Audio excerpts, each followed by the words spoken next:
دكتور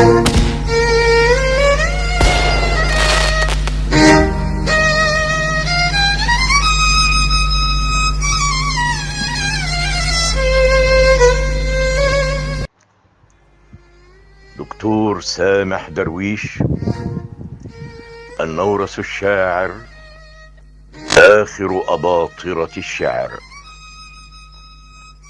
قصدت البحر كي أشكو وفي الأحشاء أحزاني، فمد رداءه الرملي قال اجلس وحياني، وقال اقصص ولا تخجل فقد أصغيت آذاني. فقلت له تباعدنا وطول البعد آذاني، تحير في الهوى قلبي وبالآهات واساني. فقد كنا وقد كنا وكان الحب عنواني، وكان الكون يعرفنا فلم يك في الهوى ثاني. إذا ما عز واحدنا تنادى باسمه الثاني. إن أبيات الشاعر المصري محمد أبو العلاء الآنفة لتوجز إيجازا بديعا وجه الحديث عن آخر أباطرة الشعر العربي في العصر الحديث، الذي جدل من الفصحى قصيدة تاريخية عصماء ألقاها في قارورة شفافة إلى جوهر البحر، فصار الموج وأبيات القصيد قبلة لكل مبدع صادق أسلم للبحر شجواه في لياليه المخملية، قاصدا هذا الامتداد العفوي لقبلات الزبد الطائش يطبعها على شفتي الساحل. فيحدث السحر وتسمو معاني الإنسانية، فيحدث السحر وتسمو معاني الإنسانية الخلابة، ترفرف مع رفات الماء المالح. وفي ساعة مبكرة من ساعات مخاض الأسطورة أنتج البحر هذا الخليط المذهل، أنتج هذا النورس الشاعر، وخلع عليه لقب آخر أباطرة الشعر. آخر أباطرة الشعر العربي في العصر الحديث إنه سامح درويش. وبالعودة إلى البدايات الأولى في أزقة بورسعيد القديمة عام 51 و900 وألف، وهو عام ميلاد سامح سيد حسن درويش، الذي نشأ وترعرع في بيت تاريخي كان صاحبه معلما من رعيل المعلمين الأوائل، وكان معلما ذائعا للغة العربية. من هنا بدأ يتسرب سحر الفصحى مع أحد أسرار البحر إلى قلب فتانا. ارتبط سامح درويش بصاحب البيت أو معلم اللغة العربية، وكانت مكتبة البيت هي المدرسة الأولى في حياة النورس الشاعر. كان فتانا يمد يده إلى مكتبة الأب ليجد فيها مجلدات المجلات القيمة، مثل مجلة الهلال القديم أيام مجد، ومجلة الرسالة، وكتب الأدب العربي من دواوين ومختارات، ومن أهمها كتاب المنتخب من أدب العرب. بزغ الأدب العربي في أفق الصبي مع مجاوبات الموج أثناء تأملاته الأولى. الأدب العربي كان شمسا جاذبة لاهتمامه. اكتشف الصبي ولعه الشديد بهذا النوع من الكتابة، ثم أتى دور المدرسة، ومعلم المدرسة صاحب الرسالة الذي تعاون مع الأب وأكمل دائرة عشق اللغة والتيمم من بحور الشعر والتأمل في موج البحور. وكانت بداية الستينيات منطلق فتانا إلى دنيا الآداب، حيث لفت نظر معلم اللغة العربية الملهم اهتمام سامح درويش العجيب بمكتبة المدرسة، وتوغل الصبي في قراءة أمهات من أثروا المكتبة العربية، من أمثال محمد فريد أبو حديد، محمد سعيد العريان وأمثالهما.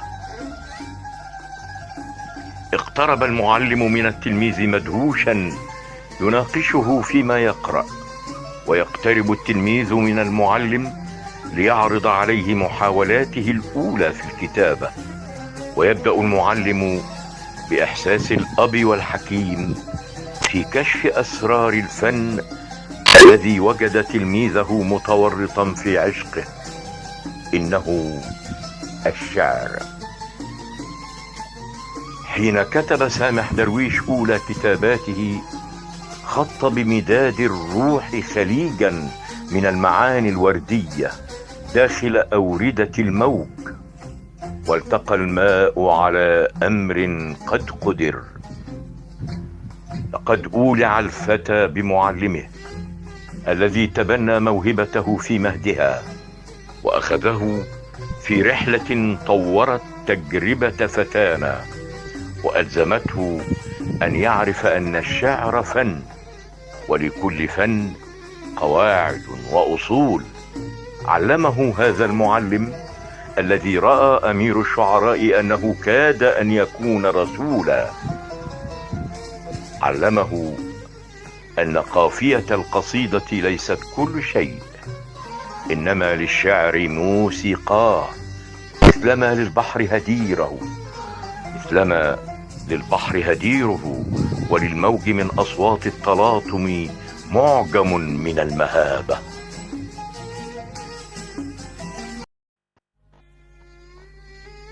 كبر جنين طائر الشعر داخل فتانا، وكان في حدود 13 من عمره حين انجذب إلى شاعرين اثنين من أعمدة الشعر العربي، أولهما عنترة بن شداد العبسي.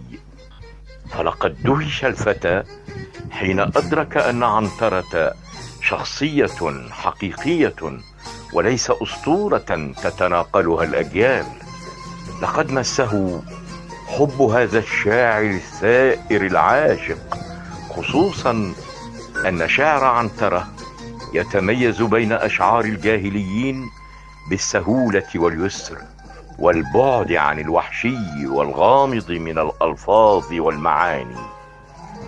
والشاعر الثاني هو هاشم الرفاعي، الذي غادر الدنيا وهو بعد شاب في منتصف العقد الثالث من عمره، فكان صغر سن هذا الشاعر مغريا للصبي للاقتراب من الشعر.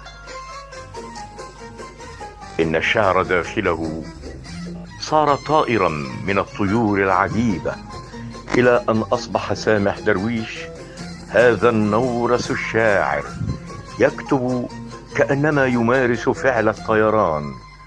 النورس طائر غواص يجمع بين عشق الآفاق وحب الأعماق.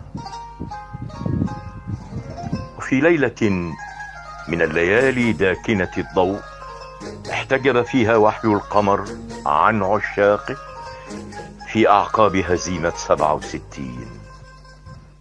استشعر سامح درويش أن النورس داخله يريد أن يكسر القفص الصدري ويغادر معتكفه إلى حيث لا نهاية وبلا حدود. عانى النورس الشاعر معاناة مرة جراء النكسة، مما أثر في وجدانه الحر. وبرغم ذلك فلقد شهد النورس الشاعر في سني عمره الأولى انتصارا شعبيا في بورسعيد عام 56، ولا يزال إلى الآن يعي ويتذكر بعض المواقف التي حدثت أثناء العدوان الثلاثي، وهي محفورة في وجدانه كالجزر البحرية القوية. نعود إلى عام 67 وما حدث في أعقابها من ويلات التهجير القسري لشعب بورسعيد. فلقد أجبر النورس الشاعر مع أهل مدينته على الهجرة. إذن لن يرى النورس صفحة الموج وهي تهيج من زفرات الصبح مع تراتيل الصيادين، وتتراقص مع نداءات المد والجزر. لقد حلق النورس الشاعر بعيدا. تزامن وقت التهجير مع وقت التحاقه بالجامعة، فلقد أنهى سامح درويش دراسته الثانوية في بورسعيد ليلتحق بكلية الطب بجامعة الإسكندرية، لتتحول الإسكندرية إلى موطن الدراسة الجامعية ومهجر الأسرة الجديد، وتبدأ علاقة الطب بالشعر والشعر بالطب. والناس تسأل والهواجس جمة، طب وشعر كيف يلتقيان؟ الشعر مرحمة النفوس وسره هبة السماء ومنحة الديان، والطب مرحمة الجسوم ونبعه من ذلك الفيض العلي الشان. وبالعودة إلى الإسكندرية التي استقبلت فتانا الجسور في فورة الشباب وسن التوهج، بدأ بزوغ التحقق في دنيا الشعر العربي. في بداية السبعينيات حصل سامح درويش على المركز الأول في الشعر في المسابقة التي كانت تقام سنويا في كلية الطب، وكان ضيف الكلية في حفل توزيع جوائز المسابقة هو الشاعر الكبير صالح جودة. وكانت القصيدة للفائزة عن معشوقة النورس الشاعر بورسعيد، وكان مطلعها: يا بورسعيد منار الحب والأمل، مثوى الشهيد ومهد الثائر البطل. ولقد لفت نظر الشاعر الكبير الضيف تمكن سامح درويش المذهل من اللغة والعروض، وطلب منه أن يلتقي ويتفاعل مع شعراء الإسكندرية، وطلب من المشرف على المهرجان أن يعرفه على شاعر الإسكندرية عبد المنعم الأنصاري.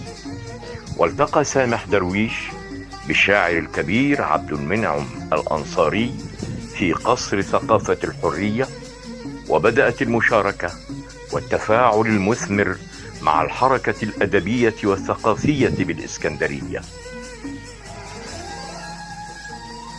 في عام 1973 بدأت مجلة الهلال في إصدار الملحق الأدبي للشباب في مجلة صغيرة باسم الزهور، كان يرأس تحريرها الشاعر صالح جودة، لتبدأ في نشر إبداعات شباب هذا الجيل، لنسمع عن كتاب القصة من أمثال إبراهيم عبد المجيد وجمال الغيطاني وقاسم مسعد عليوة، ومن الشعراء فاروق جويدة وعبد اللطيف عبد الحليم وجميل محمود عبد الرحمن. ونشرت أولى قصائد النورس الشاعر في مجلة الزهور مايو 1973. ثم أتت تباشير النصر المبين على العدو الصهيوني القذر. أتت انتصارات أكتوبر 73 ليفجر هذا النصر سيلا من إبداعات جيل بأكمله.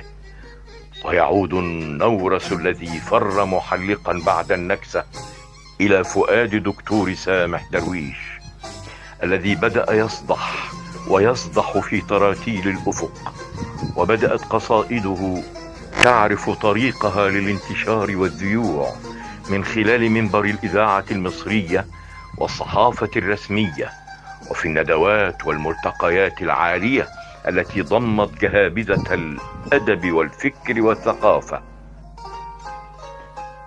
ثم لاح للنورس الشاعر أن يحط على أرض جديدة رغم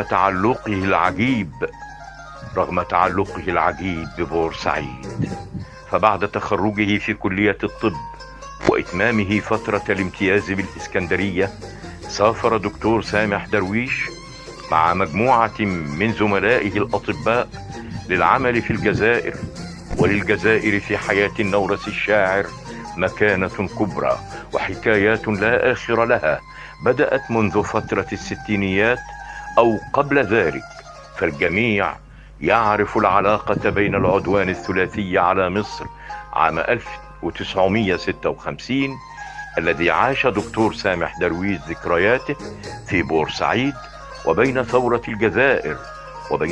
الجزائر التي اندلعت عام 1954.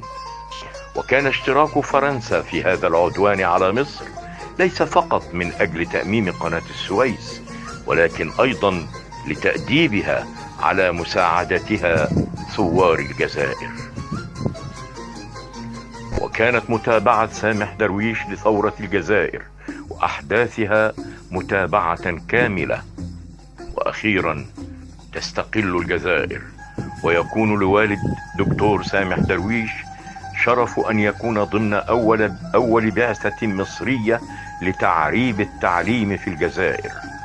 وفي هذا يقول أحد زملاء أبيه في هذه البعثة في قصيدة كتبها خصيصا لسامح درويش: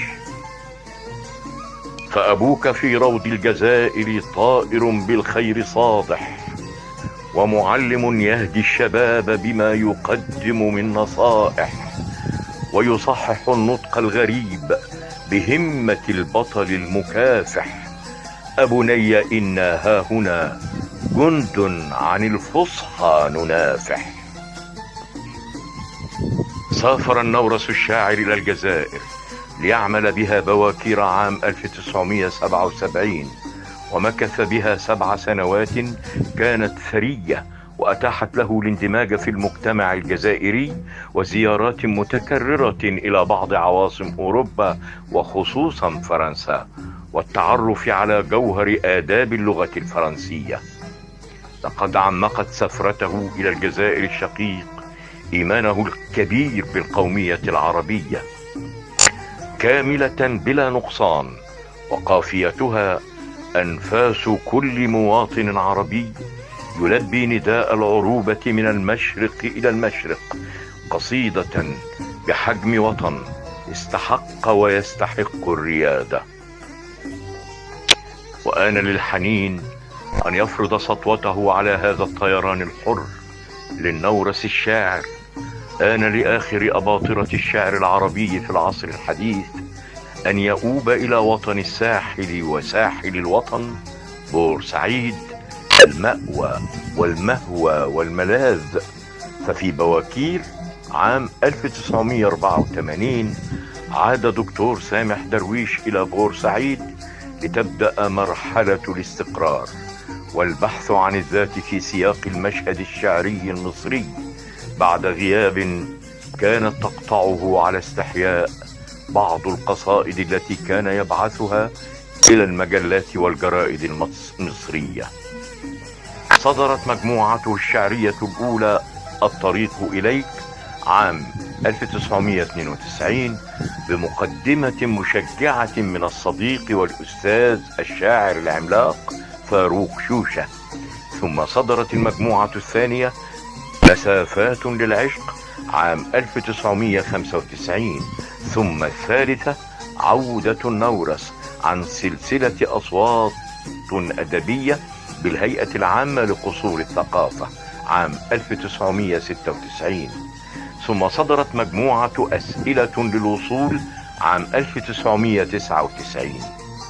وفي عام 2001 صدرت له مجموعتان: هكذا غنى النورس، والثانية انتفاضات الوجد والغضب عن سلسلة الإبداع الشعري المعاصر التي تصدرها الهيئة المصرية العامة للكتاب. وفي عام 2016 صدرت مجموعته في مملكة الوقت عن دار ابن رشد.